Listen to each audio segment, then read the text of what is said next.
Welcome back to War Thunder Weekly News. This week was a bit slow, but at the end we had a nice introduction of the naval testing. We got to test out the new Fletcher class destroyer. They changed up some of the ways that it worked. Some of it was good, some of it was bad. They had this weird tracking system where your camera would track the ship that you're selected on. Some people really hate it. I'm indifferent. One thing that was annoying though is every time that you would kill a ship, it would jump to the next nearest target, and that's really annoying. But there was two missions that you could play. One was just the regular PT boats, and one was the destroyers with the little tiny boat pit in the center of the map. The destroyer map was similar to last time. They changed a few things, like the targets or the cargo ships or whatever moving now instead of just sitting still, and of course US being involved thanks to the Fletcher. The PT boat test, every nation was playing, including Japan, but they only had one PT boat, and the map, Black Sea Port, is insanely small. Multiple times I would doze off for a second, and I'd be on the other side of the map,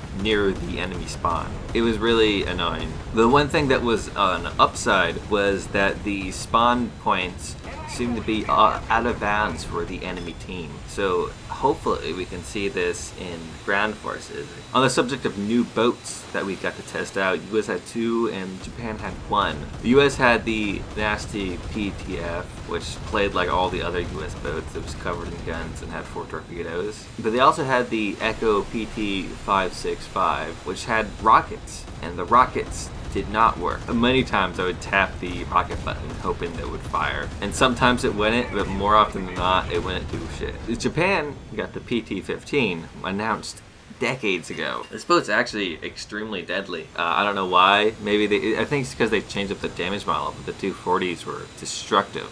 Also had homing torpedoes or whatever. Got a kill dude using them. That's pretty cool. Hopefully next week we'll get another destroyer for Japan and maybe even Germany if we're lucky. Probably not. But also on the subject of the boats, a YouTuber by the name of Many Miles Away, you probably heard of him, had a podcast type thing with other YouTubers, Mike Goes Boom, Space Cat, and Iron Armenian. They also had one of the forum moderators, Scarper, I believe it was, and they first were talking about both ships, and Scarper said 2 interesting things. The first one was kind of on sort of the direction of where things are going for ships, and I'll play the audio clip for you. Well, look, we're working our way. We started at gunboats, torpedo boats. We're now into destroyers. We're looking at them. There's a branch of ships which we kind of hinted at that it seems to have been skipped by our community, which is a real shame because again these were workhorses. But we're talking about the Corvette class, which is between the destroyer and gunboat, also frigates. You know, there's sizes in between that as well, and these are things that people seem to have forgotten about. Again, these were well used and were all over the shop. So there's a lot of scope, and we've gone to destroyers now, which gives us the ability to perhaps look back and see what we can do within that, and then get that right and maybe move on a bit more. But I'm not going to make any commitments for that. I don't know what the devs will decide to do in the end, but you know, the fact that they're doing it would say to me it's positive. And they've done a great job integrating them and changing the damage model for them. They're really clever. Now what's interesting is he talks about Corvettes in this and says that they're workhorses of the war, but I looked it up on Wikipedia to try to learn a bit about what kind of Corvettes each nation used, and it seemed to be that only the UK used Corvettes, and the US had adopted some of their Corvettes from the UK. But I wouldn't exactly call them workhorses, because it seems to be only UK using them, although they are a bit more abundant in the modern era. He also made a comment on aircraft carriers. But aircraft carriers right now are in a similar ocean to submarines in terms of what we're planning. So, you know, because they're not an easy thing to practically use, are they, at the end of the day?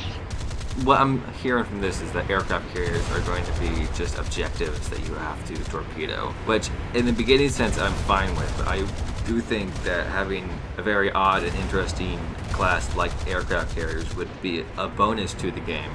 Although it depends on how big they go. In the first comment, he did say that he doesn't know. And I think what the most important thing I should point out is that he is only like a forum dude. He's not part of the development team, so he doesn't really know anything.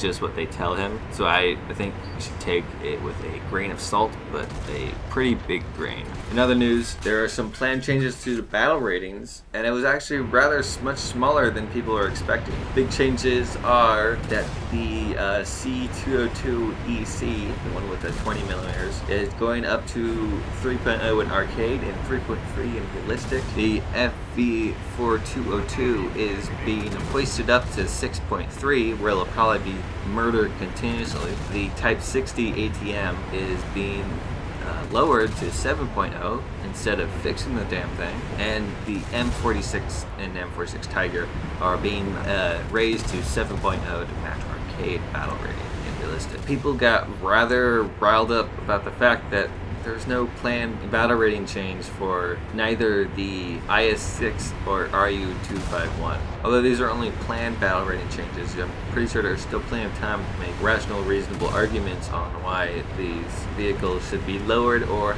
raised, depending on your opinion. In the news of unofficial patch notes, the signs for the sign contest months ago seem to have been created. Also, what I think is comedic is there's a sign for streamers, but you might as well just put a giant "shoot me here" sign on you. Also, it seems that another battle royale map has been made, this time in Abandoned Factory. Hopefully we'll see that game mode return. It was rather popular and really fun. There's also apparently a new game mode being created called Double Domination, where there are 2 cap points. You cap them super fast. Well, you need to hold both points for 50 seconds to win, and it's a 3-round match.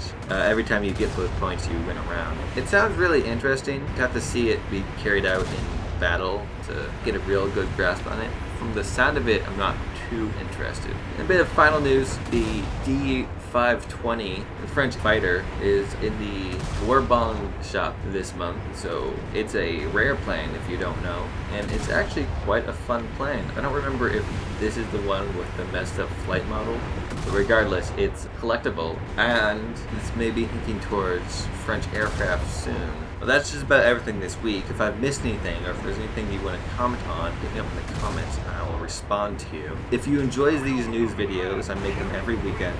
Subscribe and you should be notified when I release them. Typically happens on Sunday. If you enjoyed this particular video, hit the like button. If you did not enjoy the video, hit the dislike button. And have a good day.